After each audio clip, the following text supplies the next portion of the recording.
She's like, I trust you, but I want to verify. That's right. Okay, do we have a rest from anyone? Everyone who's confirmed? Oh, Dr. Mosley. We're good. All right. So we will begin. Get myself in order. Good afternoon, everyone. Good afternoon. We are happy to see everyone. We're happy to get started. We are thankful for our safety briefing. I invite you to silence or put your technology on vibrate. And we're ready to get started. I'm excited about today's agenda. I'd love to see how we are refining our instruments to measure and assess how we are doing our work. My name is Dion Hoskins Brown. I welcome you as chair of the Board Accountability Committee. And I'd like to give Dr. Ann Levette the opportunity to welcome you, as well as our Equity Subcommittee Chair, Ms. Cornelia Hall. Welcome. Good afternoon. Welcome to everyone. It's my pleasure to be here with you and looking forward to today's meeting.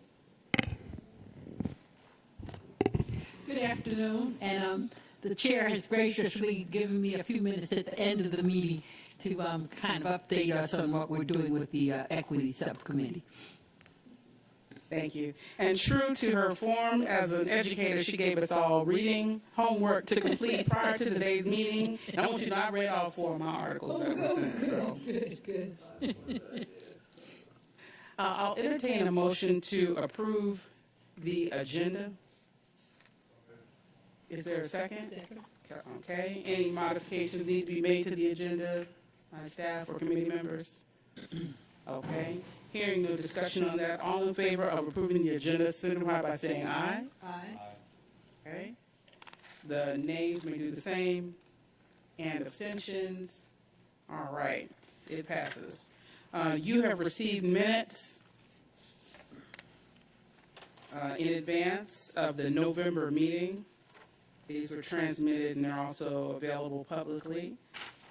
Are there any corrections to the minutes?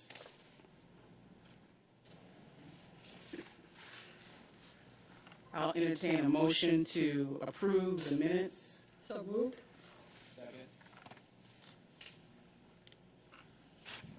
Okay. Welcome, Ms. Grabowski. Oh, no problem. All right, if there are no corrections,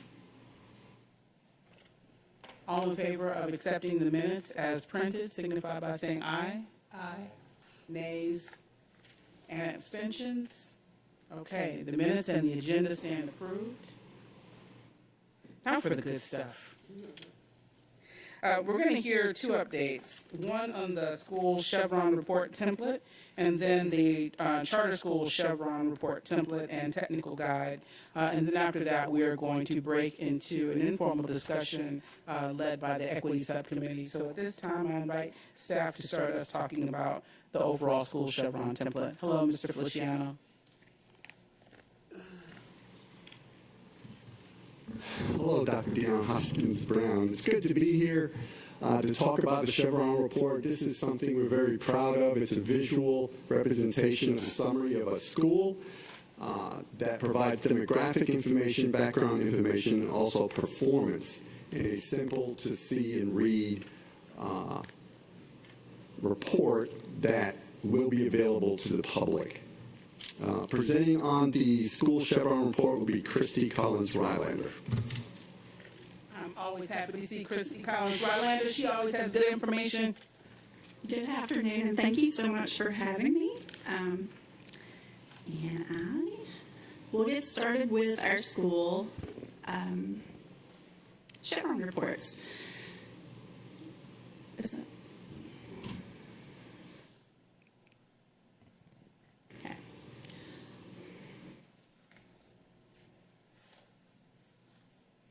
So in looking over the Chevron reports, you may notice that this actually looks very similar to templates that we've used in the past.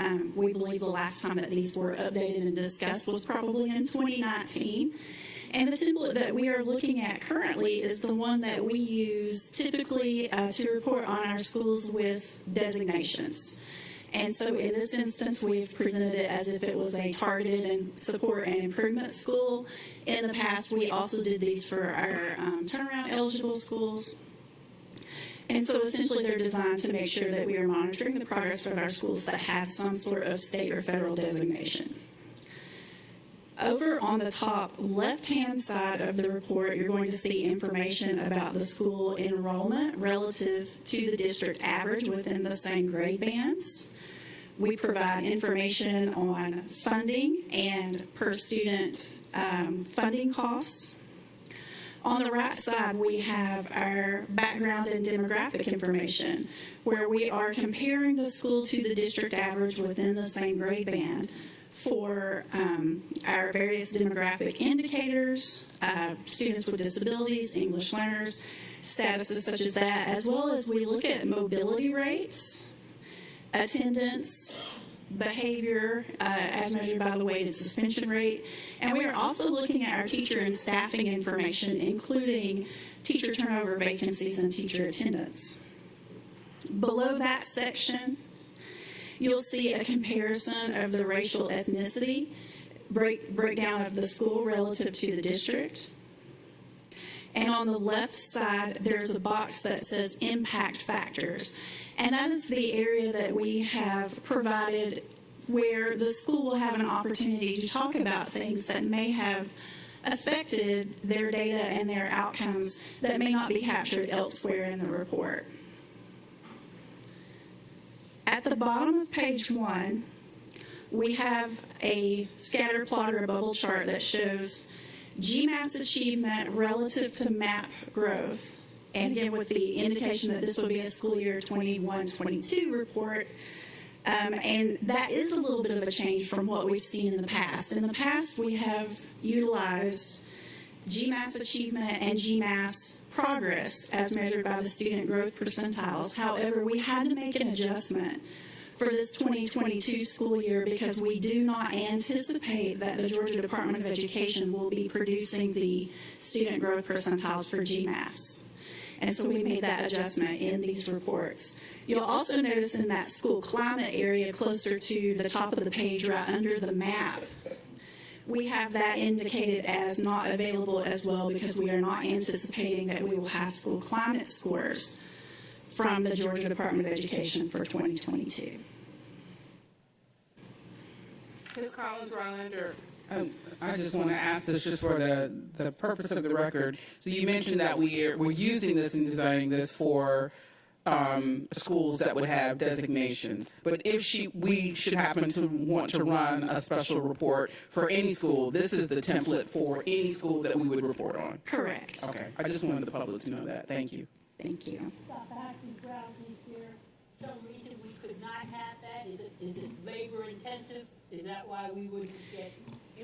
It is a little labor intensive. We typically try to focus on those schools where we already have an indication that the school may need some additional support and attention. Yes. I mean, staff is well aware. It's the position of the chair. I would love to have these reports for every single school every year. And we did try to do that early in the days of this instrument. And we literally were finishing a report when it was time to do a mandated assessment. It really was heavy on staff. And so we receded from that. I'm just thinking about the value of the comparative assessments that we'd be able to do side by side, without any, Yeah, so that's why I asked the question, is that if we wanted to do a report, there was a time when we were very interested in knowing how the categorized schools were doing, how the choice schools were doing, how the neighborhood schools were doing. We were very interested in knowing that comparatively. And so I think that as our discussions grow and we look at the data that we have, we could make a request versus making it a standing calendar. And that was part of the challenge in putting together, well, not the challenge, that's one of the things we saw when we changed the data calendar, was that a whole lot of time was spent on the Chevron reports in past years that should have been spent on other measures. So I did kind of slide that in there as a parking lot to be able to ask for it in the future. Sure. The beauty of these is we have flexibility. These measures would apply across. That's the thing, it's such a fine document, it makes you, inquisitive of, Thank you. So moving on to the second page or the back side of the report. At the top of the second page, we're reporting on our CCRPI data. We do plan to continue reporting on the CCRPI 3-year average. However, we do have a note there that it would be based on whatever the most recent 3 years of available data would be, knowing that, again, for school year 2022, we are anticipating that the Georgia Department of Education may not produce an overall CCRPI score. To the right of that area, we have information about the school's performance relative to their strategic waivers performance targets. Again, you'll notice areas there that are marked as not available since we've had several years now of being unable to compute overall CCRPI scores, which is what is the determinant of whether those strategic waivers targets are being met. However, we did feel it was valuable to leave that performance history in there for us to be able to see. For 2022, there are some components of CCRPI that we anticipate will be reported, and so we do anticipate being able to continue to provide, as in the past, our content mastery data and our readiness data. Although within readiness, we do not expect that attendance will be available, and then, of course, the entire components of progress and closing gaps we do not anticipate will be available. And just to be clear, moving forward, if this is the template that we continue to use in future years, certainly we would expect to have those pieces of data restored once we have all of the components and the overall scores calculated once more. At the bottom of the second page is where you'll probably see our biggest change in the reporting. And so in the past, we have always designated this area as our reporting for our formative assessment data. And so we use this to report on mid-year results of whatever school year that we are creating the reports in. In the past, we had MAP data. Moving forward, we anticipate having the iReady data here. But you'll see very similar type measures to what we've had in the past. So we will be looking at the percentage of students in grades K2 who are performing at or about where they should be for their grade level in reading and math. We would be looking at projected content mastery scores in grades 3 through 5 in reading and math. We would be looking to see whether what type of progress students were making towards their annual performance targets. And then at the bottom, we have a calculation that's designed to sort of tell us a predictor of if we were going to get a student growth percentile or progress-based measure for CCRPI, what that mid-year data is telling us that progress might look like at that point. And that is the core of the report. Do we have additional questions based on page 2? Comments, questions? Sure.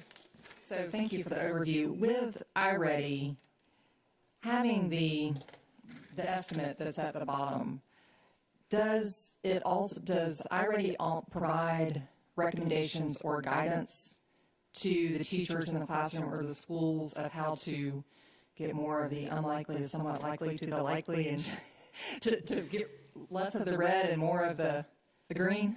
I will defer to my colleagues in teaching and learning on that. Good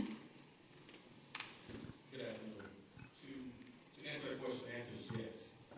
After students complete the diagnostic, whether it's the beginning of the year or middle of the year diagnostic, it provides the teacher, based upon each individual student, it groups the students based upon domain performance. So it allows the teachers to know which direction to take the students in from a learning path perspective. So it gives students have their own learning path that they work through, but then in addition to that, the teachers have those created groups with the particular resources and the instruction to go along with that. Thank you. And I think that's an important thing for the community to understand about, especially as we're introducing these new types of tools and metrics, that it does allow us to have that more tailored educational growth pattern based on where students are and specifically what their students need. So I appreciate the addition of that information. Thank you. Thank you. Other comments on the school Chevron? I just have a comment on the layout. I still look for a text box of narrative that says this is what you're looking at, and I realize that the development of this as a tool is highly visual. So that's just me showing how I am as a learner and consumer of information. So I'm okay if we don't have that, because I know that at the beginning of meetings when we're presenting this information, those salient points are going to be given.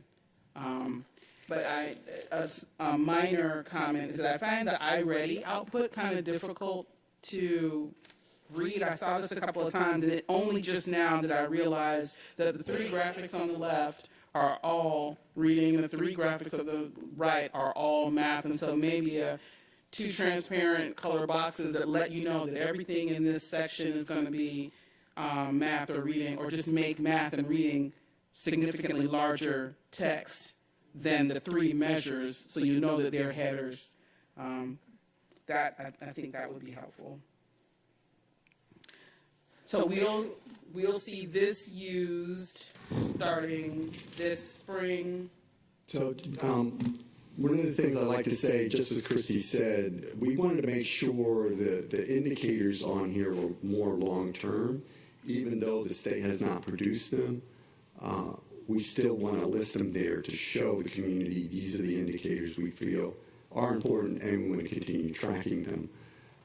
What I need from the committee is a vote of endorsement so that I can take this Chevron report to the superintendent for final approval. Okay. So you've heard Mr. Feliciano's request. They've presented the template as we've received it. You've heard the comments and questions so far. Is there a motion to accept the template as it has been discussed and move forward to the superintendent? Okay, Mr. Grabowski moves. Is there a second? Okay, Ms. Hall, second. Discussion. Is there any other information that staff needs to know about this instrument before they finalize it and move it forward? Okay, hearing no discussion. All in favor? Aye. I say aye. Okay. Opposed? And abstentions. Okay. You have your instrument approved and can move forward. So now we're going to look at the charter school report Yes. So, and the associated technical guide. yes. So the technical guide is the foundation that feeds or guides the administration on how to score for the School Chevron report. Christy Conner-Island will also cover the charter school Chevron report template. Thank you. So again, thank you. In looking at our charter school Chevron report template, again, this is going to look very similar to what you would have seen in prior years. We've made a few adjustments throughout with regard to trying to clarify some of the information in the Chevron report template. So once again, up at the top left side of the page, we are reporting on charter school enrollment relative to district grade band averages, as well as looking at our funding and per student costs there. On the right side at the top of the page, we are reporting on the same demographic indicators and making the comparison between the charter school and the district average within the same grade bands. We again have the breakdown of our race ethnicity demographics relative to the district. Just like with our other school Chevron reports, you'll notice that that school climate indicator is currently marked as NA, since we do not anticipate having that measure. And in the CCRPI area, We have added back in some of the additional years to make sure that we're showing the complete history since 2018, even though we know that in 2020 and 2021, those scores are not available. And again, we anticipate that they will not be available for 2022. So throughout the reports, you'll see that NA whenever we anticipate not being able to have the measures to report. I also want to call attention at the bottom of the page in the note that addresses what the NA reflects within the charter school Chevron reports. We also have a note to clarify that these reports reflect information from the previous school year, as well as the data available for semester 1 of the current reported school year. And again, this is designed so that we are not waiting for nearly a year to report if we've identified some type of issue that needs to be brought to our attention. I think that's an important modification because we didn't always do that. And so we were always looking at Euro data. Any questions or comments? I think since this is 4 pages, perhaps we can see if there's any questions. Well, 6 pages, but this is a table. Are any questions about page 1? I see that we have representatives of our charter community here. Thank you for being here and for your contributions to evolving this document with our staff. No questions about this first page? Okay. I'm sorry. Yes. Can we see per page, or would you like us to ask at the end? Because we had so many pages, I thought it might be efficient to go per page. Do you have a... I mean, starting with page 1, I don't want you to get up and give a treatise. Okay, all right. Okay, thank you. So what you were not able to hear in the recording is I invited members of the charter community to address page 1, and they responded they would be happy to go page by page, but we don't have questions on this page. Okay. Oh, we do? Okay.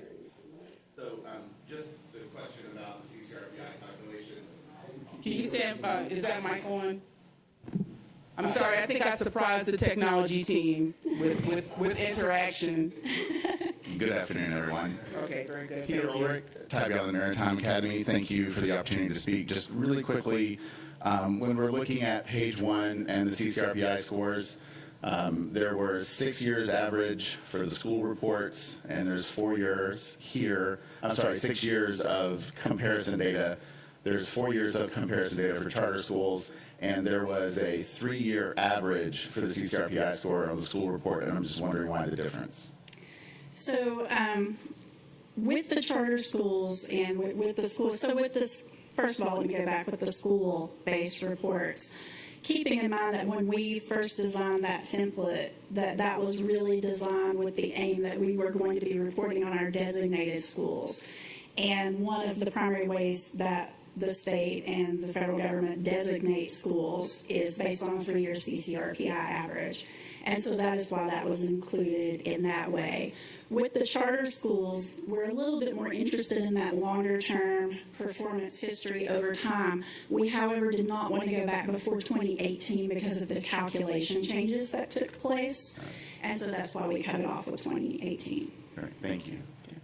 Thank you for your question. Good afternoon. Good afternoon. Hello, I'm Barry Lawless, CEO of Savannah Classical. Mine are just 2 simple questions.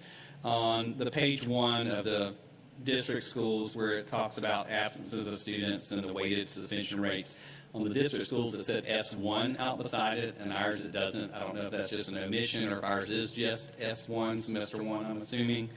And then my question is on the enrollment number that's on the first page. Like, when is that number? When's that snapshot taking of enrollment? Is it our October count, our spring count? Where's that enrollment number calculated from? Okay. Sure, and we can certainly add the clarifier about semester 1. That's a good clarification point. For the enrollment, we are using FTE 1, so it is the official FTE count for October of each year. Okay, very good. Thank you. Thank you for your questions. Okay, hearing none others, we're going to page 2. Okay.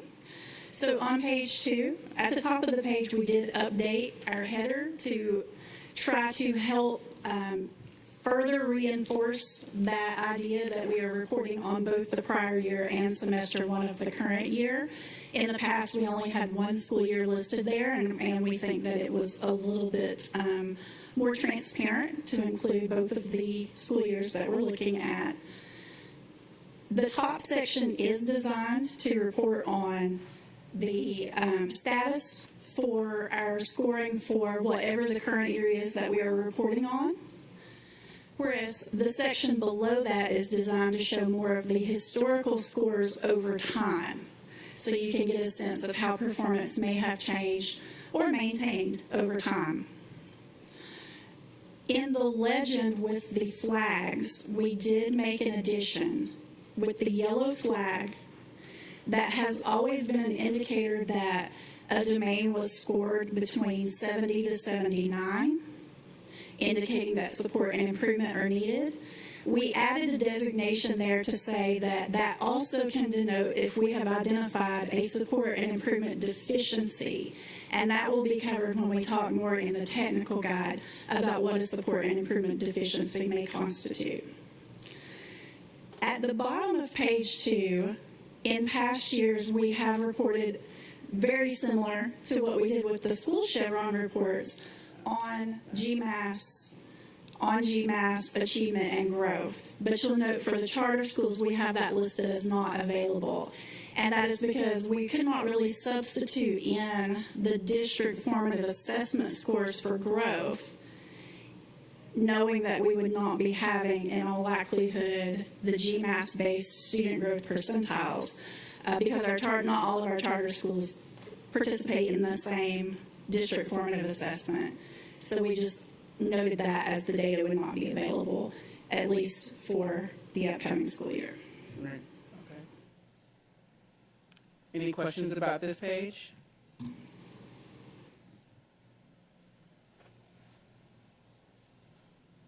Thank you. So just for clarity on this, the two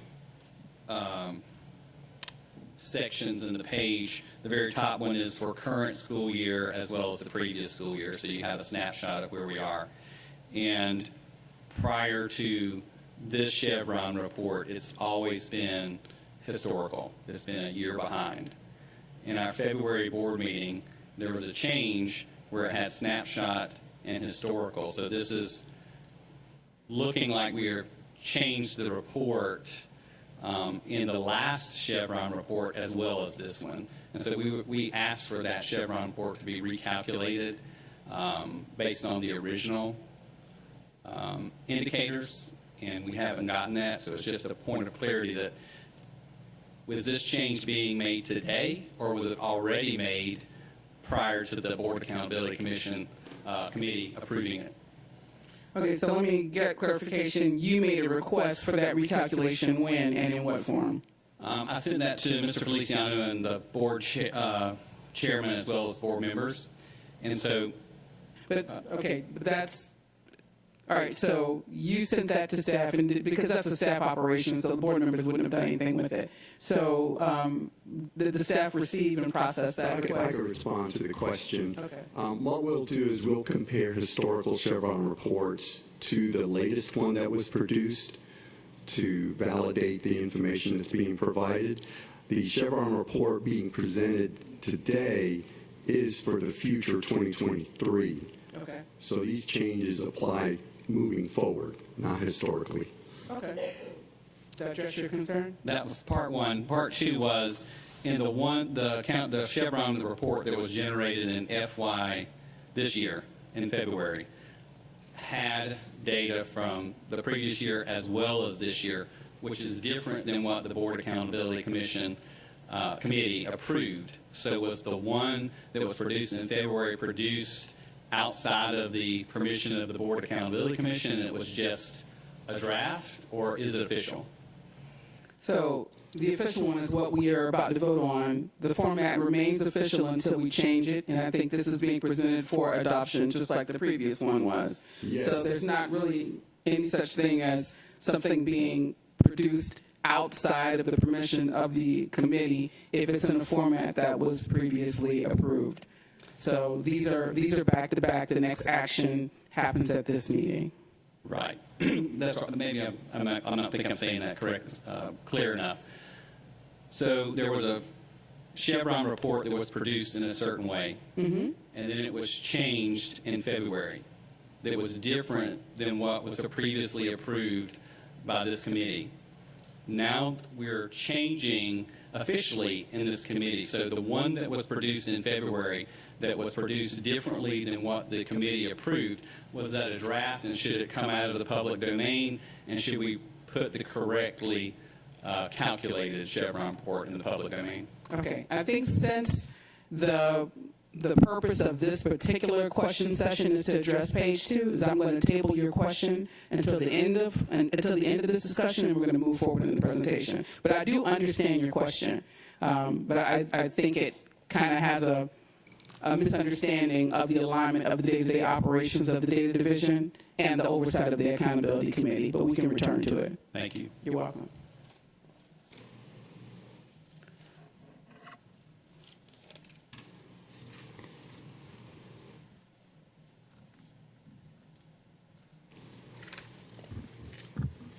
So moving on to page 3, and I will probably not go through each indicator here because this is designed simply to show what the layout will be. Everything we see in the next several pages with these domain level indicators is designed to align with the technical guide that Mr. Feliciano will be discussing shortly. So essentially what we need to know is that this set of pages will provide detailed indicator level scoring and observations based on whatever is specified within the technical guide. And so that will cover page 3, page 4, and page 5. I do want to note we did make an update to the language on domain 7. There's a reference here to LEA relationship, and we have actually changed that in the technical guide to partnership. And so this template will also be updated to reflect that change because, again, it is designed to align with the technical guide. We did make an addition to the Charter School Chevron report template in which at the end of the report we have provided a page that is designed to allow the charter school leaders to provide any clarifying or additional information that they feel would be helpful as we're interpreting the indicator and domain level scores. So since this is aligned with the technical guide, and the technical guide describes these in more detail, let's move forward to the technical guide in the interest of time. And there have there been modifications to this that there are no changes to the document that we have in front of us today, right? The technical guide? Mm-hmm. Not since we've provided it to you. Okay. No. It is the most current one. As far as the technical guide is concerned, it is very comprehensive. It covers 7 domains with lots of indicators. This is something the administration has worked on for quite some time in order to produce a report for the board to see how the charters are performing in multiple categories. I have not seen any type of report like this out there. So it has been interesting working on this. Now, concerning the domains, we did make some changes and improvements and clarity to the information on there so that the administration knew how to score the rubrics properly. Starting with domain 1, we wanted to align it to the charter contract. That's something that we did notice, that not all charter contracts are the same. So instead of putting if you're this, if you're that, we just said we're going to reference the charter contract, and then that's how we're going to make those changes. I'm going to move on to domain 2. Domain 2 was minor changes we did to that, or minor changes there. Domain 3. On number 3.3, assessment participation, Not meeting 95% participation rate, we've changed to 10 minus 10 points. Domain 3.4, student and staff safety. We included here not only the safety plans, but also safety drills. In domain 4, we clarified domain 4.1 on an going concern opinion. One moment, Mr. Feliciano. Can Yes. we advance the slide? Oh, I'm sorry. That's all I right. forgot I was the one advancing this. And I'm reading this. Thank you. Thank you. Okay, so we've done domain 1, 2, and 3. Let me just stop. Are there any questions or comments about those? 2 and 3. Okay, moving forward to domain 4. All right, domain 4. This deals with financial management. Like I said, we made changes to 4.1. 4.2, we decided to make that one a yes and no. As far as maintaining a 5% annual budgeted item. Expenditures and extends to be permanent in nature. So we want to make sure there was sufficient cash balance on hand to ensure, in case of an emergency, that there were funds to cover it. 4.3 is also has been yes or no. The point values has changed on that one. The grade range, we are referencing the charter contract for the grade range. However, the details on grade range is listed in the charter petition, so we do not exclude from looking at the charter petition on domain 4.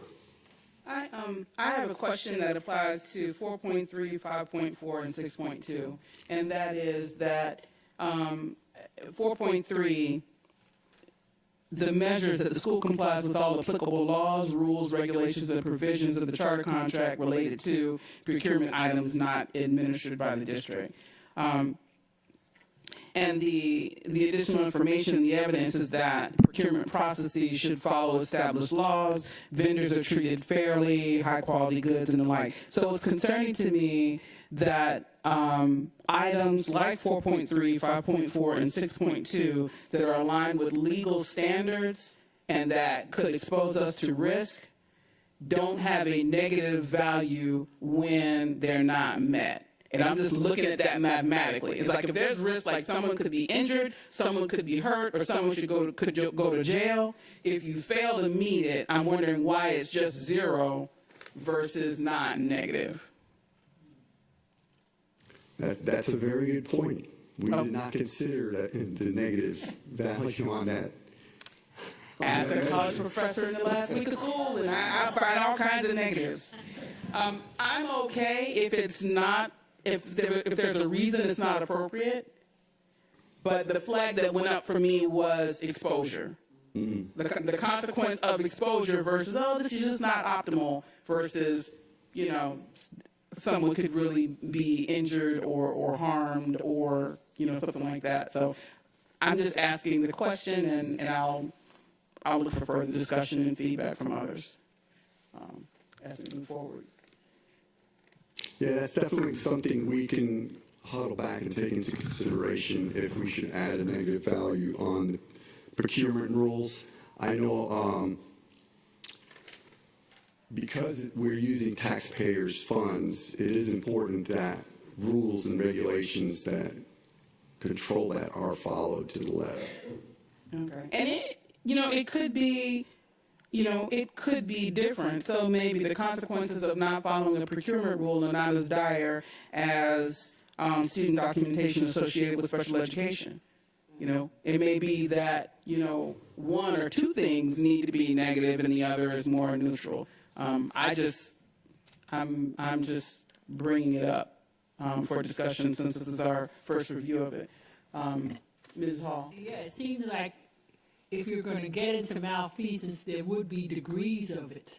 So how, I did this or I stole something. I did, So it does behoove us to look at that and at the levels of, just as we look at the positives on a scale going up. I understand. Okay. I can also ask Mr. Jackson if procurement rules are under the independent audit that's done? Do they look at procurement? The independent auditors that they bring on board, they look at their purchasing policies and procedures. Internally, we do not, and I do not think our internal auditors look at them either. It's just their independent auditors. So that's just another indicator that we can look at when it comes to point values. Okay, thank you. Ms. Grabowski. I was not going to the extreme of negative. I was not going to the extreme of negative on the procurement, but I was curious why there was, yes and a no versus if there's a minor infraction versus a more, significant infraction in procurement. If there's a need for any type of scaling in there, or just like you have for some of the other criteria versus yes or no. When discussing it internally, we felt you're either going to meet the letter of the law, especially when it comes to federal requirements, or you're not. It's really black and white. Okay. Yes, I have a question. The gentleman in the striped shirt, and then Mr. Lawless.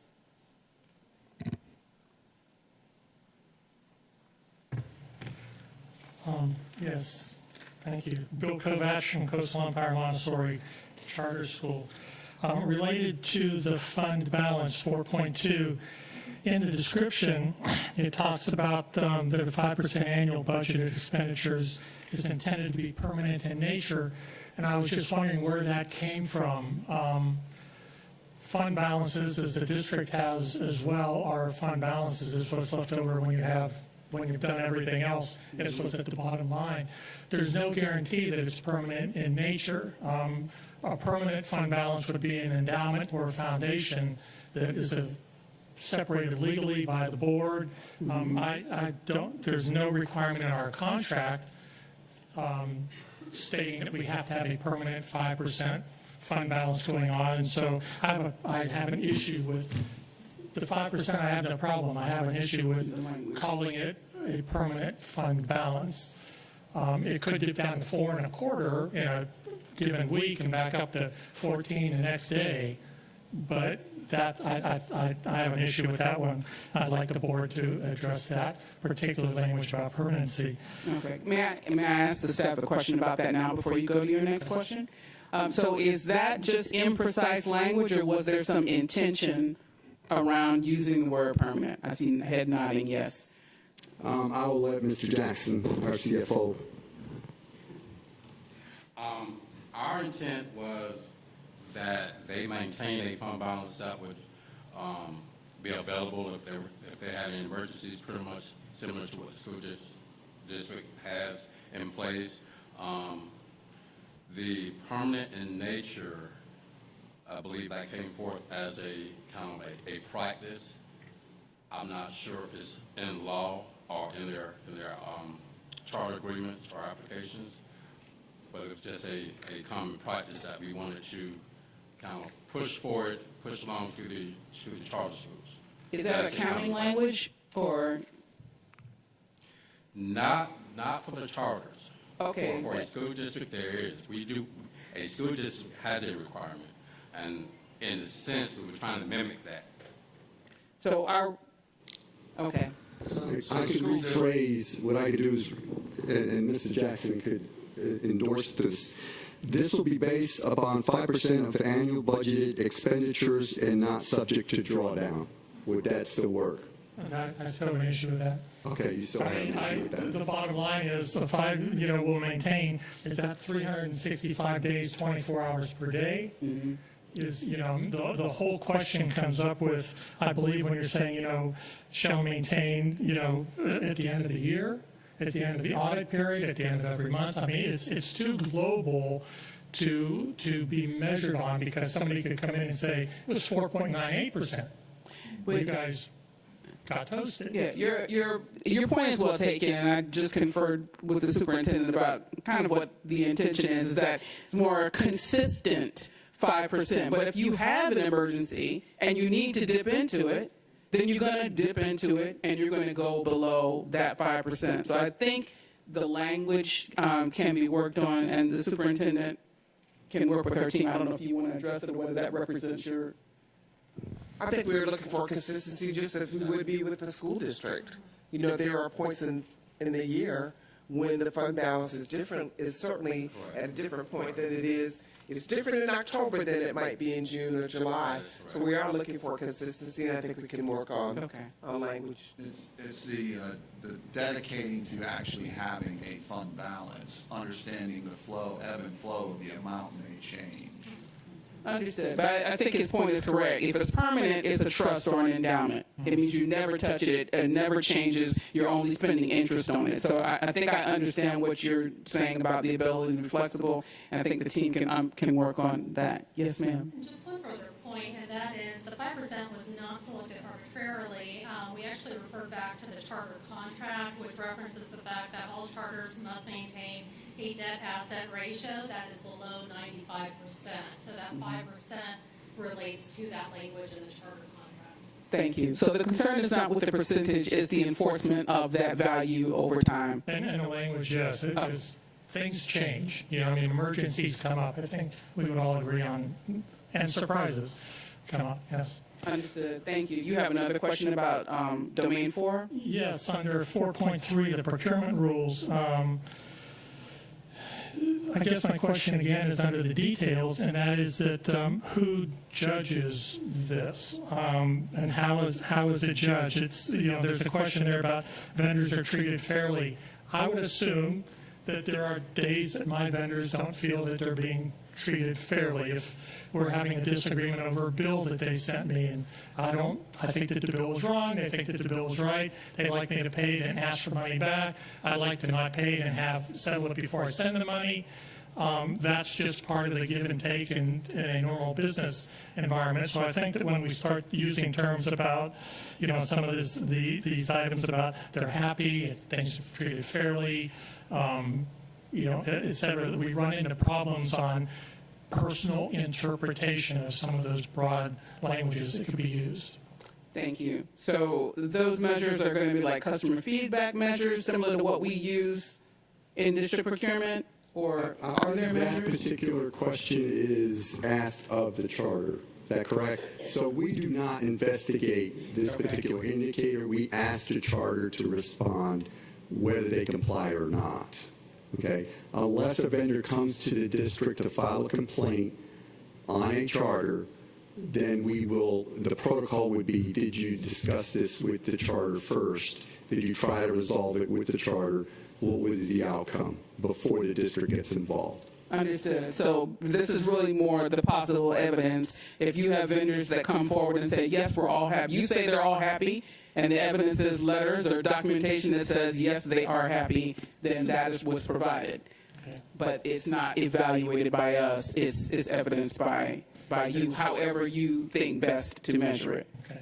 All right. Thank you. Thank you very much.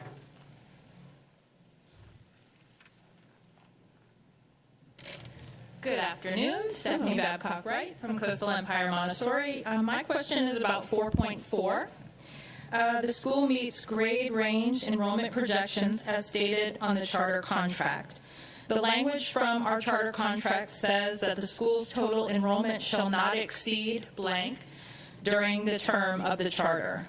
That's all that the charter contract says. So would that be true that in this case, this is Savannah Classical's charter, it says 640, that as long as their enrollment did not exceed 640, they would receive the 15 points for a yes? I think there's a small variation in there.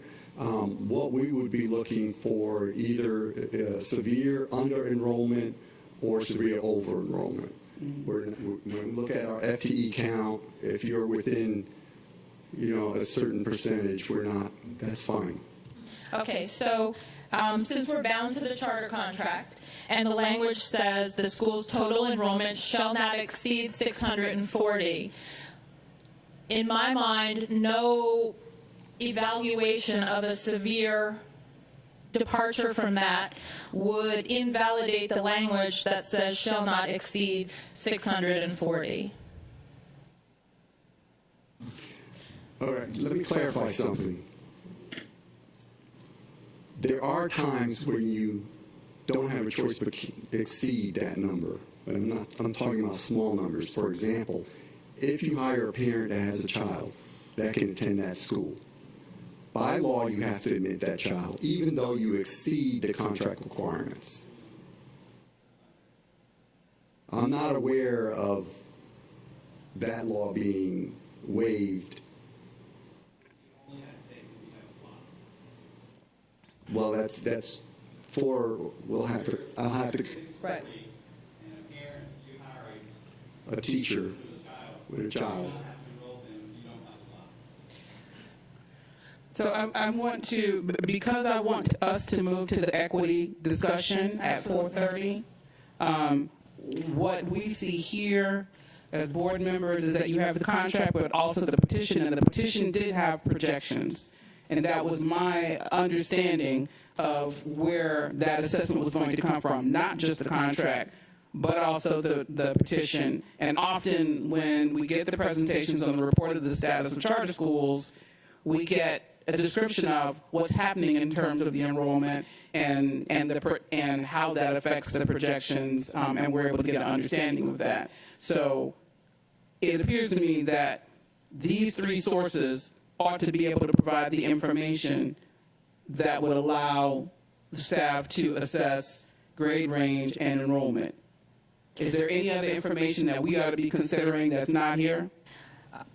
Yes, ma'am. You should consider the fact that in the charter contract, the language, the verbiage that we all sign off on the tripartite contract says that the petition submitted to the local board and state board serves only as an application and does not constitute a contract. This charter supersedes and overrides any provisions contained in the petition that conflict with this charter. But the petition provides qualitative information that is not separate from board member consideration when we're receiving the presentations. This does not say that the petition becomes binding over the contract, but it is part of the information that is considered. And so I doubt that board members will not look at petition information, but I do not see it being excluded from possible evidence sources unless there's a strong feeling on this group that it should not be considered an evidence source.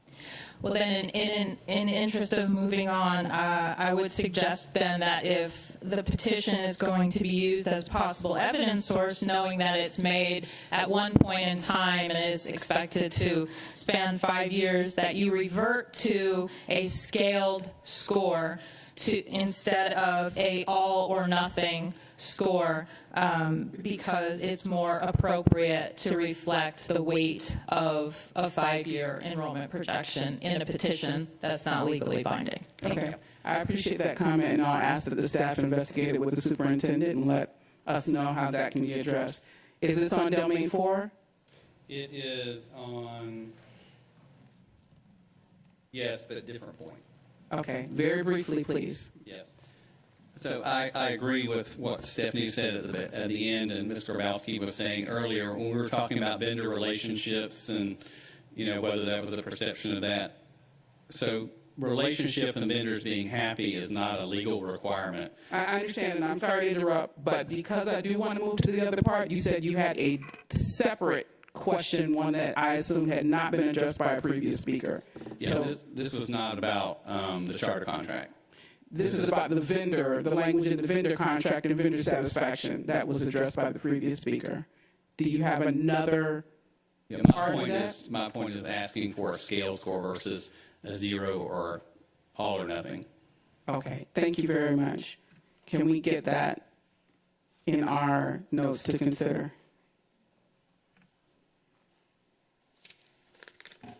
Okay, yes, ma'am. Dr. Howard Hall.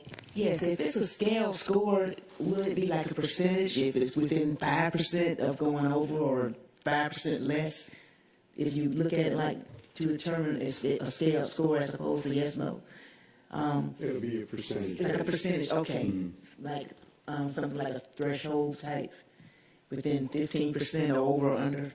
Yeah, we would have to create something if we were to go down that route.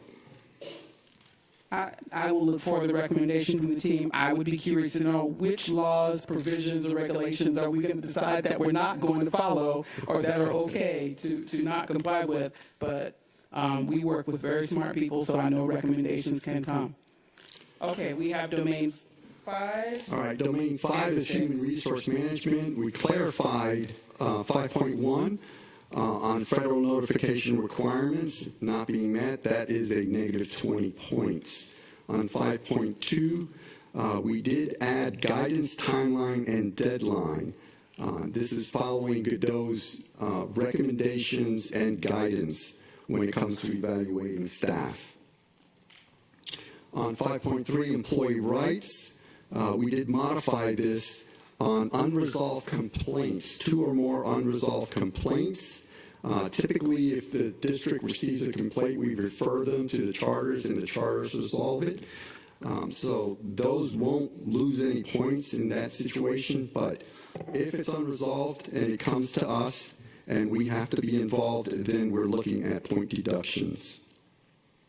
Okay. If the complaints are found to be true and violations, they're automatically a minus 30 points. Employee background checks, that has become a yes and no formula for 20 points. That's domain 5. Thank you. And let's cover 6 and then receive a few brief questions on both of those before we move to our other discussion. All right, and in domain 6, 6.1, we add here state or federal deadlines that are missed. These deadlines apply to the LEA, and we apply them to the charters. That's minus 25 points. Student admissions, we did a yes and no response to that one, and that's to ensure transparency on the admission selection is located easily available on the public website.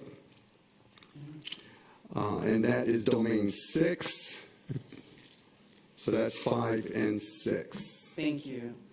So 5.1 and 6.1 have negative point demerits for not meeting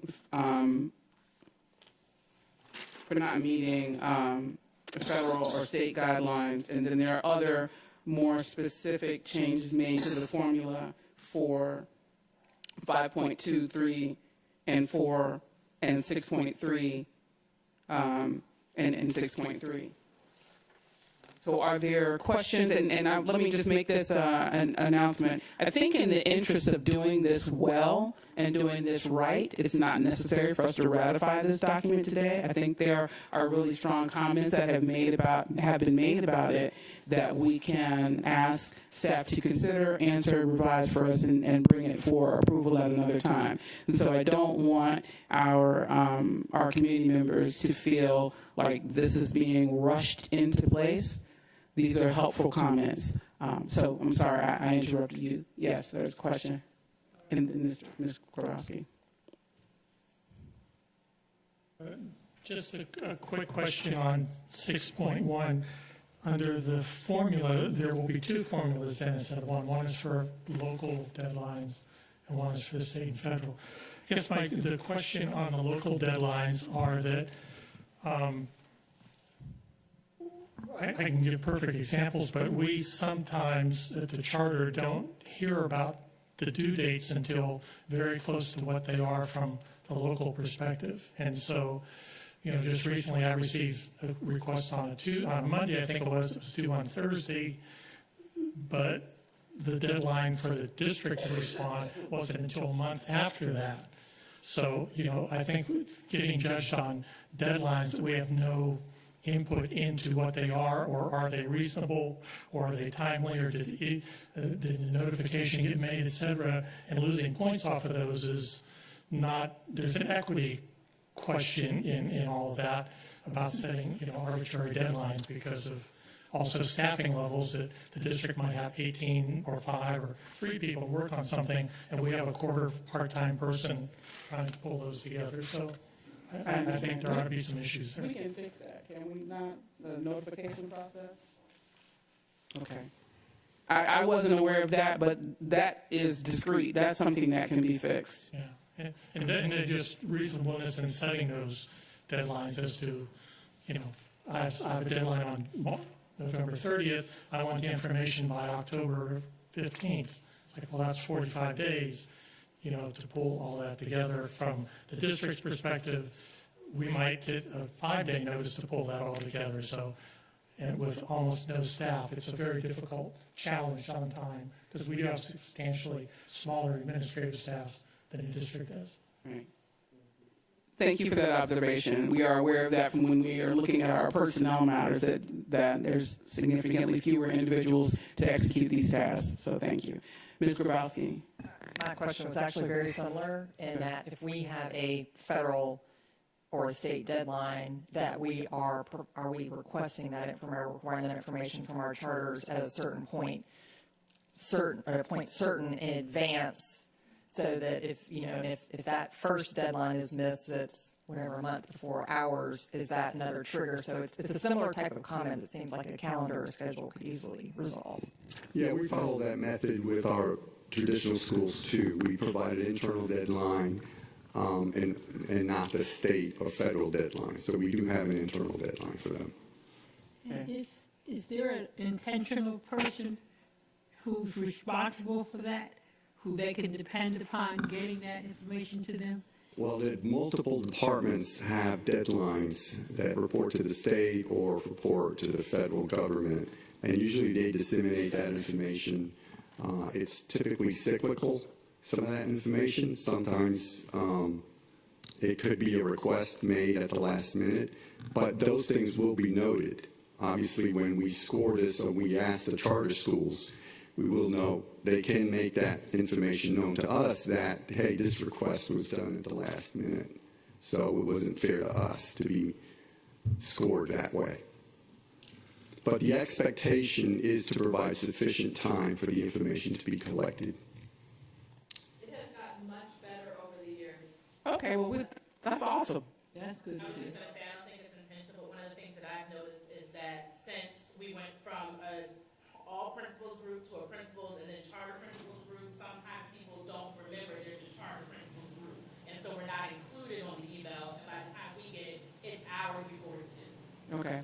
That's really helpful. That's a communication and a technology issue that can be fixed. And so thank you for bringing that forward and knowing that it wasn't like intentional. So we appreciate that. At this time, I want to transition to our equity topics. We received, We have one more domain, 7. This is board governance and LEA partnership. As far as 7.1, we added stability and diversity of board leadership. And 7.4, this is a new one that we added, was charter LEA partnership. This is the charter maintains a positive functional partnership with the local education agency. And that's one question that goes out in a survey to all the departments that they will score. It's a sliding scale score. all of the district departments. The departments that would interact with the charter schools. Okay. And so that score, becomes a measure of the relationship. All right. Are there questions about this domain?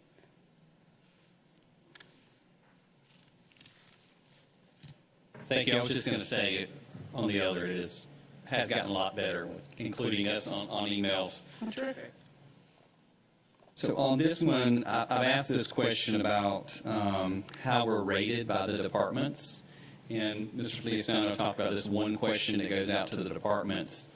And we would like to, or Savannah Classical would like, and I think some of my colleagues when we spoke about this, is have some kind of rubric that's used by the department to rate us versus a one question. My understanding is the question is it a good relationship with the charter? And versus having a rubric where they actually score us. We've been very technical in this guide with scoring, and we would like to see that same specificity in this particular domain where we can see if you just say yes or no, how do we improve? Is this something that you, I can see both ways. I can see how the one question gets quick and dirty, clean feedback. I could see how a rubric would invest a lot of time and effort that could be challenging. I think you already know the challenges of a small staff. So my question for you is this something that you've seen before? Like, is this something that you've seen used that we could see an example of the kind of questions that you think ought to be asked to assess the relationship? The district has used similar tools when they send out surveys, where it has questions to rate departments and so forth. So, and other counties have. So I don't have one off the top of my head, but there are rubrics out there that are general. But I would just say that if we're rated poorly by a department and it's just a one question, we don't know how to fix that. I understand. Thank you. I was just wondering if there were particular questions that you wanted asked about you. But if there have been other instruments that you think would do sufficiently, I know they can pull from that library. Thank you. I know it's intended to be a quick pulse check, and certainly one of the things we can do is if they score a certain level or below, that we put a comment box so that the department can say why. And then that could be the feedback to the charter school on what improvements need to be made. Okay, that's really helpful. Thank you. This is just super duper quick. Could you please tell me what evidence you will look at on domain number 7.1 to determine if the 10 points for stability and diversity of board leadership is met or earned? How would those 10 points be earned? Yes, that was provided on the Q&A. Yeah, there was a lot of... On 7.1, the stability of the Charter School Board of Directors reflected by board members serving the length of their appointed term. A penalty will be implemented for instances of excessive turnover, defined as greater than 50% turnover per year. And you would find that information on the charter school annual report? That information, the charter liaison will look at the board. The charter liaison would pull that one together? Be the one that will pull that information. Okay. All right, thanks. Thank you for your questions. Okay, I'm excited about this because I did my homework. You know, sometimes I don't always read my homework, but I actually read my homework, and I'm excited. We had a really exciting meeting. Last time, and I mentioned that we needed something to keep the momentum going because our next meeting, our official meeting, won't be until August 23rd. So, Dr. Hoskins-Brown and Mr. Feliciano were nice enough to let us ease in on the end of this for me to just give you a quick update and see how my fellow committee members are doing and if they're in compliance. But anyway, I just want to read a very quick update and then have a little discussion. I have confirmed that former Mayor Otis Johnson will be our guest presenter at our Tuesday, August 23rd, 22 meeting. He has done extensive research on equity initiatives here in Savannah and Chatham County, and he will provide a broad perspective on conditions of inequity in the wider community that may impact early childhood reading. And I want to thank Ms. Grabowski for suggesting that I get in touch with him. So I recently shared 3 articles with you committee members. Learning the Right Way to Struggle by Jenny Anderson of the New York Times. It's Alarming.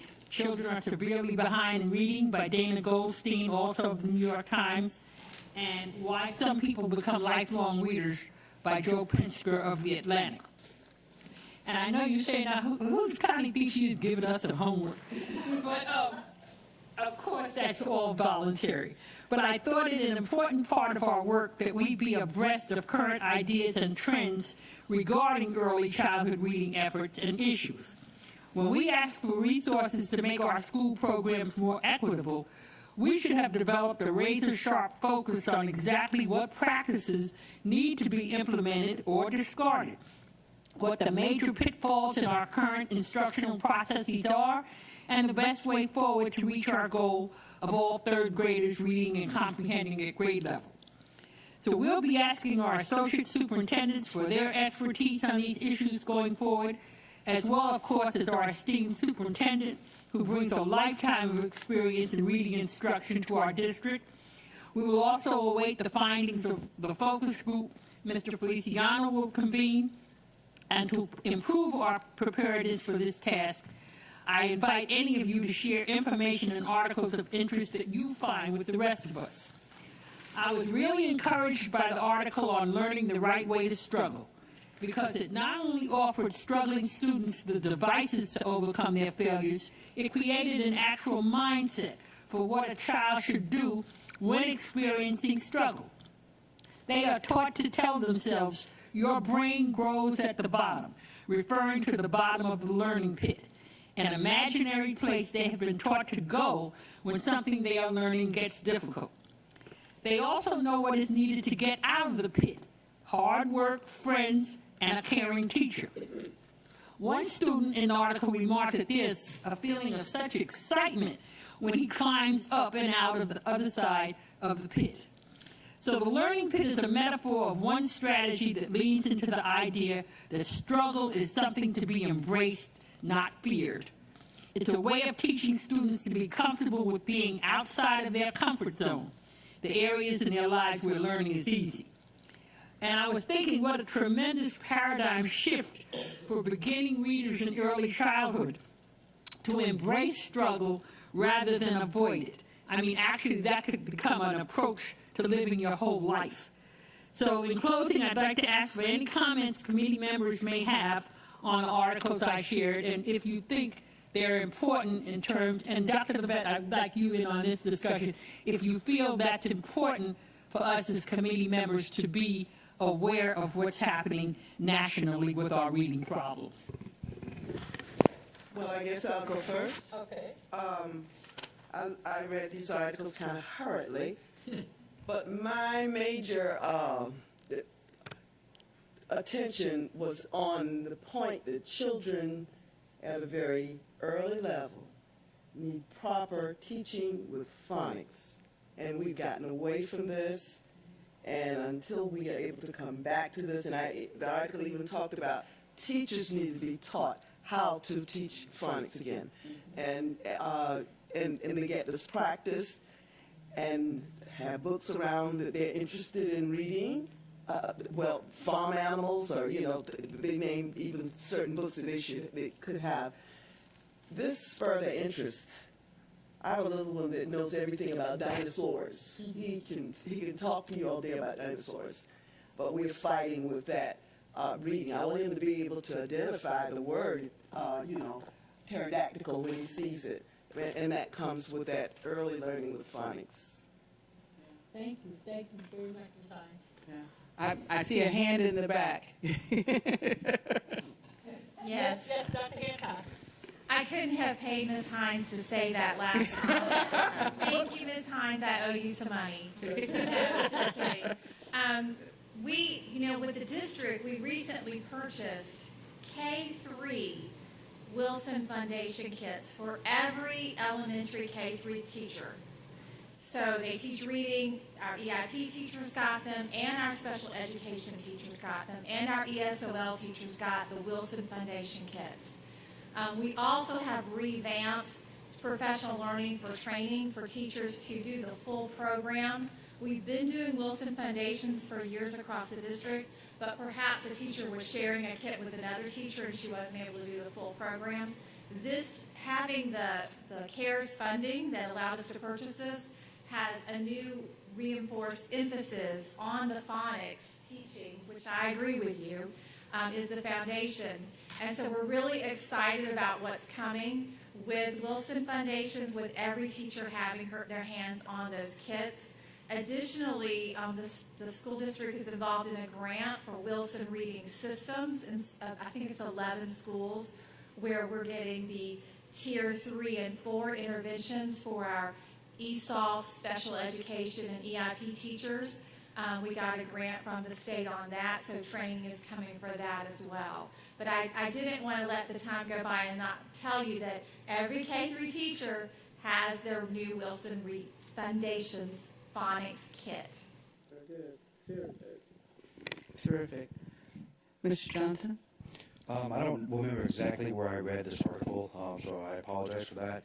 But there was it's a lot smaller school district in the Midwest that what they did in their K-5 schools and K-8 schools, I know how we have all over town the free libraries. They actually put one out in front of each school for the age-appropriate books for those schools. I don't know if that's something that we can do, but I think that might be an idea to be able to get more books in the hands of more children. Okay. Helpful.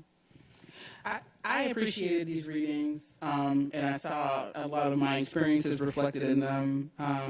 I am not an avid reader. They have this metric of how many books you're reading to be an avid reader, and that ain't me. I read all the time, but I'm not meeting their metric for average reader. But my mother grew us as lifelong readers. There were books throughout the house. She was always reading. It was not unusual for her to be diagonal across the bed in her room, reading something. And it was strongly encouraged, and so that's how my sister and I became readers. When I got married and had children in the house, I noticed that all my books or all my stuff that was my stuff was in one place, and all my books were in one place behind a door that was closed. And I thought, well, if I want people to love these books and take care of these books the way that I do, I should probably put them where they're normal, where they're visually consumed by everyone. I just did that because I thought it was something to do. I'm very happy to have an article that edifies and says that that's what I was supposed to do. But I will tell you, because of the problems that the things that we're describing, it doesn't work. They don't see, the young people in my household don't see books as tools the way I see books as tools. So we have tools all around the house, drills, saws. I mean, we build and paint and cut and do stuff. We're makers. And we use everything else as a tool. But if I say that problem you're having with your car, look in the Haynes manual, I promise you it's there. I may as well have said, look up at the sky for it to be written in skywriting. They just don't see books as the same tools, to the degree that they'll find it on YouTube, and whatever the amateur on YouTube says doesn't work, and they'll just keep doing it, and I will open the Haynes manual and I'll say, this is why you have to take this off the carburetor. But this idea of a book as an equal tool, they don't use. And the part that I want to connect to this in terms of being lifelong readers, not seeing books as tools, not being able to recognize and use the words that they would probably know better if they had phonics, is finally dealing with the words from Right Way to Struggle, humiliating, uncomfortable, and discouraging experiences. And whether you're struggling in a competency at a particular level in ELA, or whether just dealing with books in general is a humiliating prospect. Like maybe I'm sending someone to a book that always makes them feel bad because they understand the pictures but they can't get the instructions. Teaching young people to be in that learning pit and know that that's not a permanent affliction, and that you can struggle out of that. I think a lot of folks just don't have the temerity. They just don't have the energy to sit and feel woefully illiterate, and know that with work they'll get out of it. And if you want to feel that way, go to another country and start speaking. Every time I go to another country, like the last one was France, I was walking around shopping and talking like a 3-year-old. I know I was, which is really humiliating for a person who's used to whose stock and barrel is being literate. But to walk around and know you're talking to other adults being illiterate kind of reminds you of what these young people may be experiencing in these humiliating experiences. So I was very happy for these readings to shape our perspective, and I thank you for bringing them forward. Dr. Howell. Well, you all know on all these forums that we've been sitting on, for those of us that are in the hot seats, the buzzword is testing. These were great articles, but being a former early childhood education teacher, I've seen children read and they can tell you about what they read, but the problem is the testing, inference, and context clues. For example, a child reads a book He tells the leaves were red, yellow, and brown, and they were wearing sweaters, but the test will ask, what time of year was it? The book never said anything about autumn. I had the opportunity to sit on a test-taking committee back in 2000 with the Georgia CRCT for 1 week in Atlanta, 5 days from 8 to 5 with the actual test writers of the Georgia CRCT test. And when I went in there, I looked around, and I said to myself, the people in this room don't reflect the population of children that we teach. Then I learned that there's a certain percentage of low-level questions. There's a certain percentage of what they consider as average, but if a child has a solid 70 average, that test is not designed for that child to pass. Then there's a percentage of above-average questions. So we have children are reading, and they can tell you about what they're reading. They can give book reports. They can illustrate. But when it comes to taking the test, it's how those questions are asked. I tutored a girl who was trying to pass her driver's license test. She couldn't pass the written part because she would read that manual and we talk about it, but the way the questions were asked up to her. So that's something we really, I know it's a national problem, but differentiating assessment is just something that is dear to my heart because we are judging too many of our children ability based on interpretation of test scores to judge their sole ability, and it just breaks my heart. Well, Tanya, are you saying that we need to look at how we're teaching or not teaching inference in the classroom? I mean, inference is an important skill to have in life. We infer all the time. So we don't want the kids to not have that. It's that when do they get to practice? When do they get to, in a comfortable learning pit environment, learn how to infer? And that's vocabulary. Because a child learns about 80% of his vocabulary by the time they're 6 years old. So we really have to work on building that vocabulary. And the way to build that vocabulary is just to read, read, read. Because you can't teach to the test. You never know. And I just give another example. I'll never forget teaching at Georgetown, first grade class. And I said, mark the picture of weave. Mark the picture. Little girl raised her hand. She said, it's not on here. I say, mark your answer. She said, it's not on here. And she cried, and she bummed the rest of that test because the picture of the weave, she was accustomed in her culture that it was hair. But the picture showed a hand and a loom.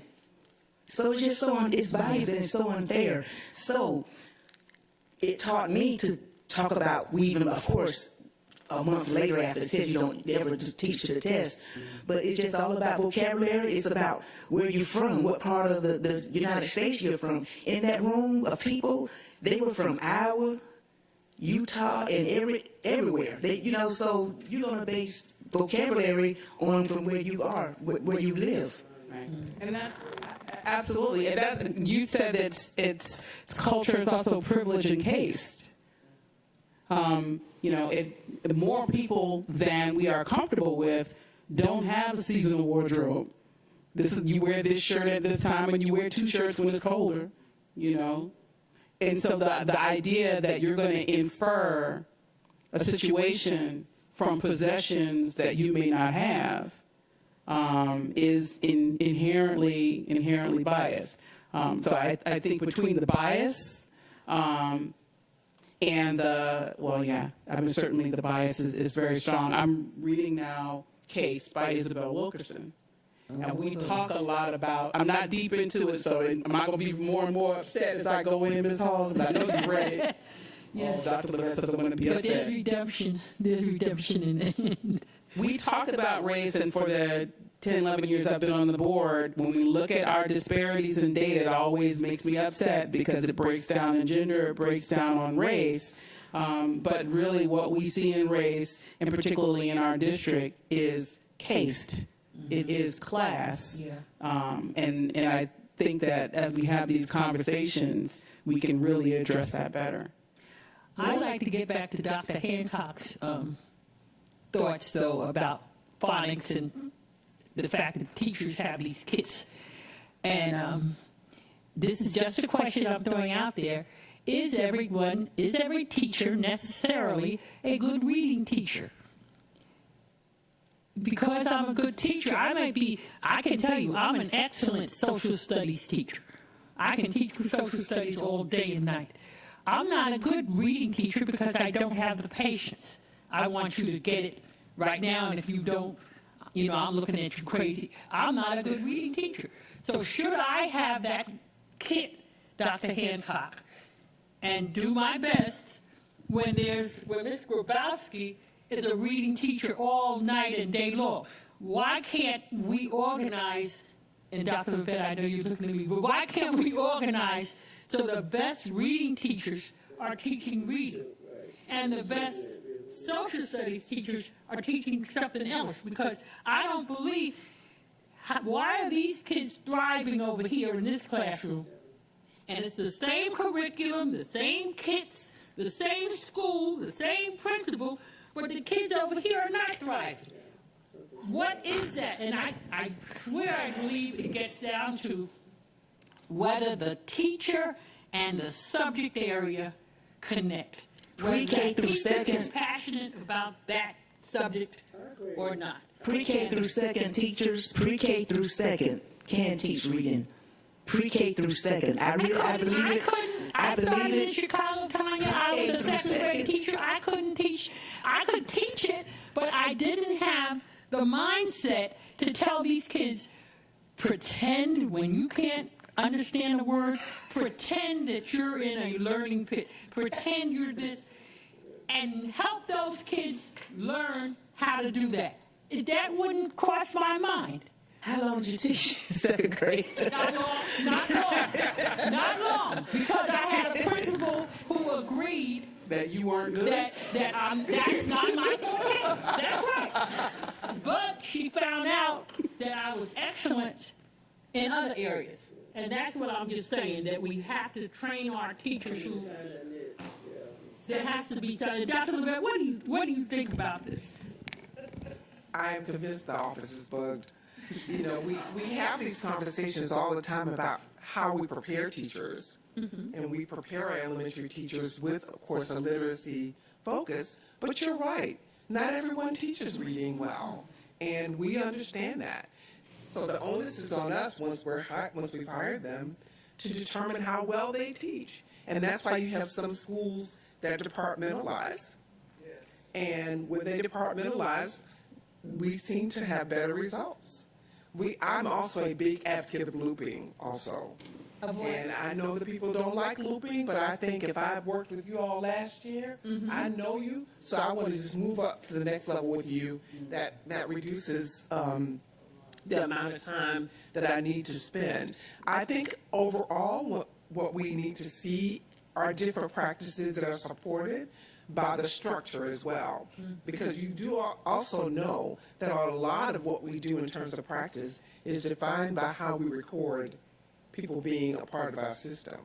So at high school, if you are a chemistry teacher and you can't teach social studies and I get money for it, a lot of what we're doing is really based on what the structure says. But I do think there's several factors, and I don't think we can forget those. One of the things I love about the Chevron reports and the evolution of them, I'll say this to Mr. Feliciano many, many times, the Chevron report does give you some other factors that speak to differences in achievement. Looking at mobility, churn rate, who are the children that went to preschool, who are the children that didn't go to preschool. All of those are contributing factors to how children perform, especially in the early grades, and we can't forget that. Children are not required to come to school until they're 6. And we know that young people start learning vocabulary and those reading skills way before then.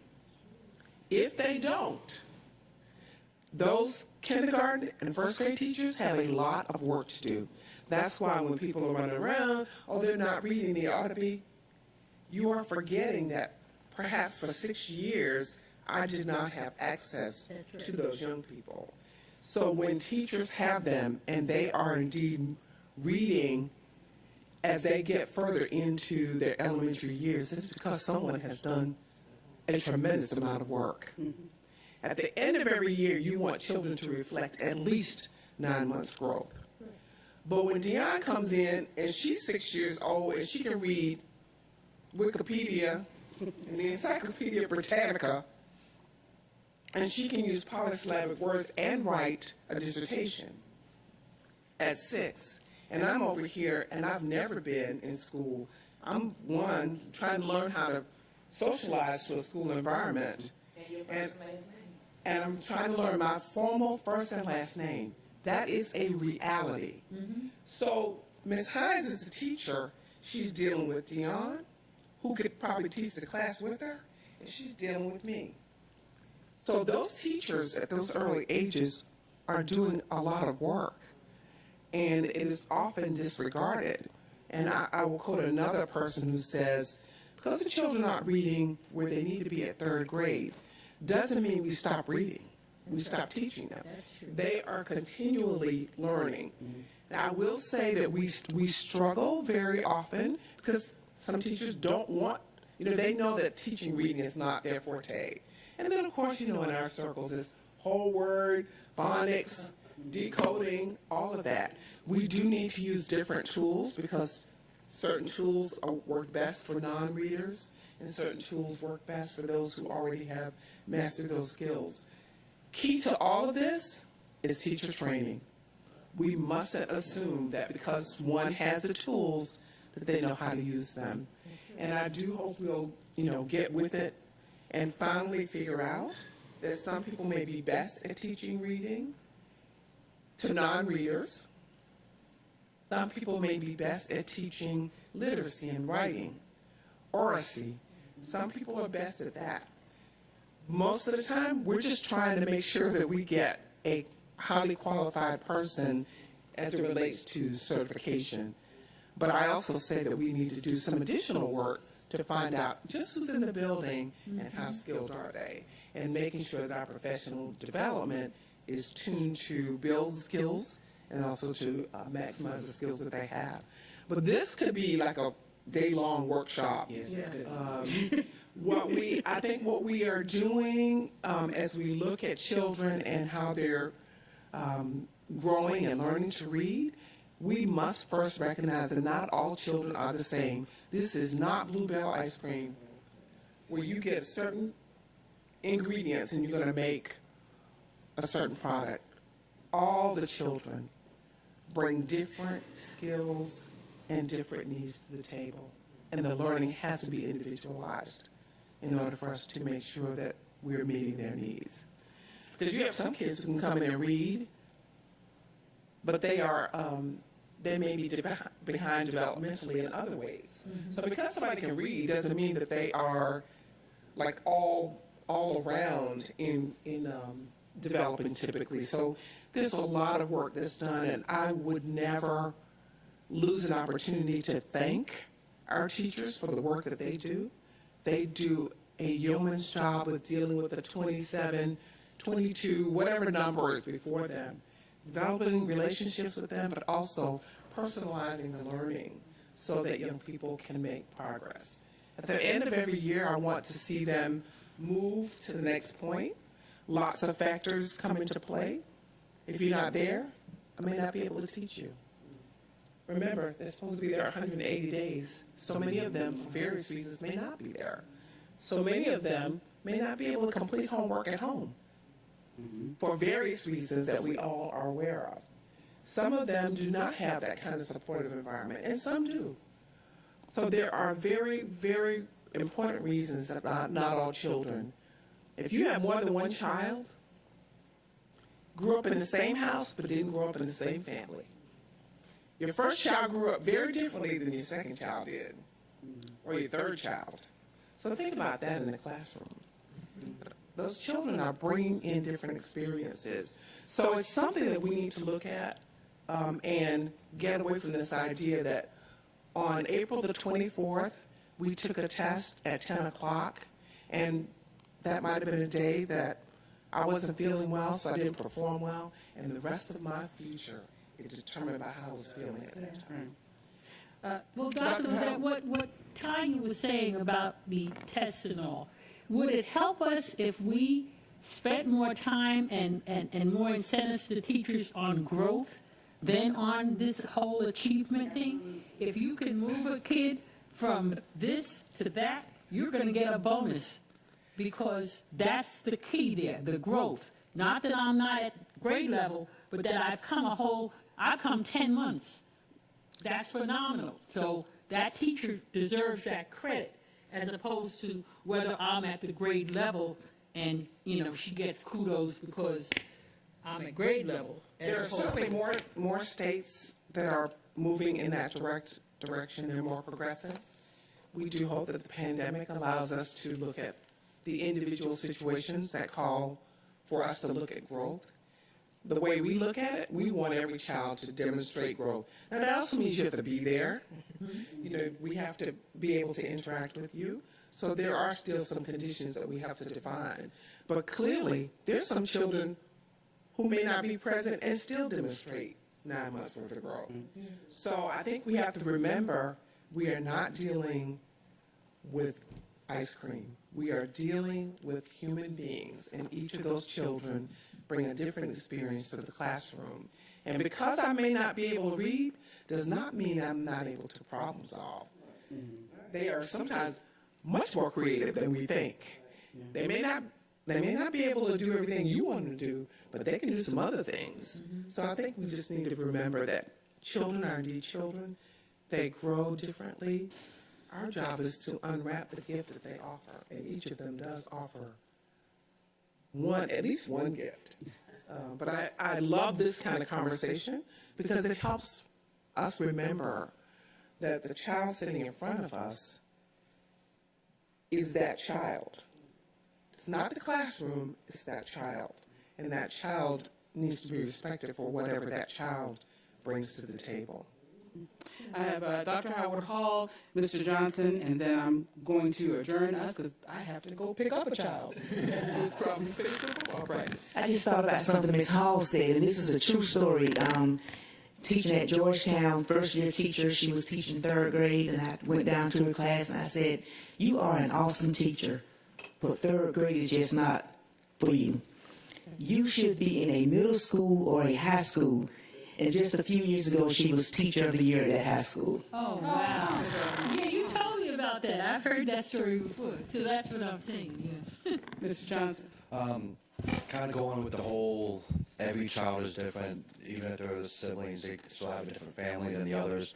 I'm an only child, so I never had to experience that.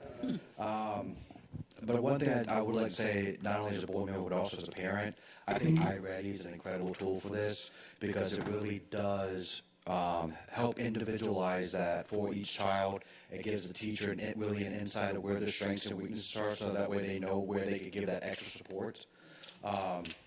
As a parent, I like it because even when we were out of school, my kid still does work, much to his chagrin, and much to his chagrin, he'll be doing it over the summer as well. But it's one of those things where it helps the child move at their own pace. So I believe it's that since I've been on this board, I think that has been one of the most useful tools that we have gotten as a district. So I would like to let you and the staff also know that as well, is that I really do believe that by utilizing this tool and utilizing it even more effectively, that we can even have more gains in the future for our children to bring them up to where the lovely bureaucrats in Atlanta or DC say they should be. Thank you. Just for Mr. Feliciano, because he's going to be getting this focus group together, we do want your focus group to be involved in the thought of really, these kinds of thoughts.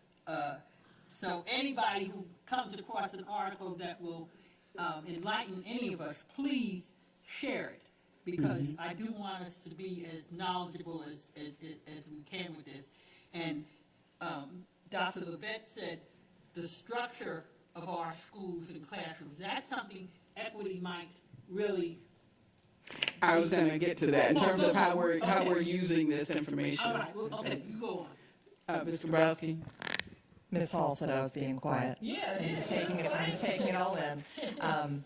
As many of you know, my mom was a teacher, and she was a lifelong believer in the importance of phonics. So I'll be happy to share that information with her, Dr. Hancock.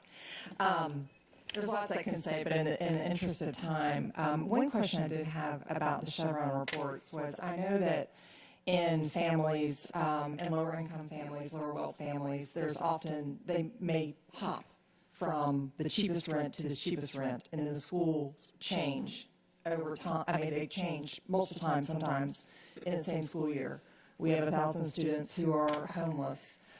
So I'm curious with the, and this is not necessarily a Chevron report question, but from a data point and understanding how the cohort changes from year to year, how much difference there is in the students that we're testing this year versus next year, because if we're measuring growth by school, we lose, and we're not measuring growth by student, we lose that really important data. And I see Ms. Rylander shaking her head, I mean, smiling and nodding her head, but I just don't want to lose track of the student because we're only looking at the school. Are you are you asking if there's a way to like normalize achievement by the mobility rate? I would be interested to know what that mobility rate is, particularly at these schools where we're doing the Chevron reports, and understanding how those concepts, because when a child moves from school to school, that administration, those teachers can't get to know that child. They can't get to know. I had an experience with a child, and I'll share this at another time because it's a longer story, but it was a very important and impactful story. I met a third grade child who had already been written off by his teachers and his administration. But he was a brilliant child that I was able to work with through some of my work that I was doing in outreach. But he'd been written off at third grade because of his behavior problems, and he had a terrible home life. And he's now a very successful young man. I've kept up with him in the years. So how do we get to that individual level? I think that's really helpful. And, you know, there were a lot of metrics that got cut out of the Chevron report in the interest of time and space and consistency, but mobility and behavior have been retained because there is that understanding on achievement. So I'm glad that you brought that up, and I'm glad to hear about your investment in this young man. I'm curious to hear that story. Thank you.